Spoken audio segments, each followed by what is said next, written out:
So we know what mitigation and adaptation are, but how do we do them? There's typically a starting point for each, a greenhouse gas inventory for mitigation and a vulnerability assessment for adaptation. But they'll both come together in the end, so they're a little bit separate at first, but not forever. A greenhouse gas inventory is about identifying the sources of emissions that a community or an organization or even just a person is responsible for.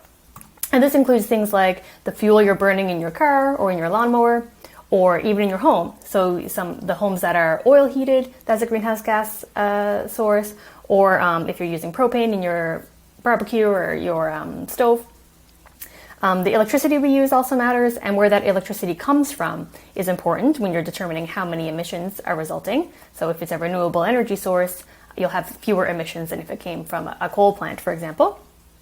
We also all produce waste, and that waste either goes to a landfill or is composted or is recycled, and how all that plays out impacts emissions as well. And we all consume water and produce wastewater, and where that comes from and where that goes also impacts our emissions impact.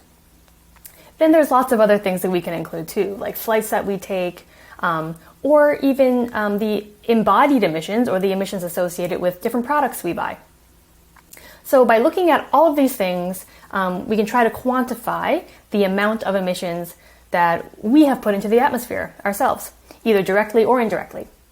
And because we have measured these things, and now we have some numbers to look at, we can see like what emissions are the most, where do they come from, and what actions can I take to reduce those.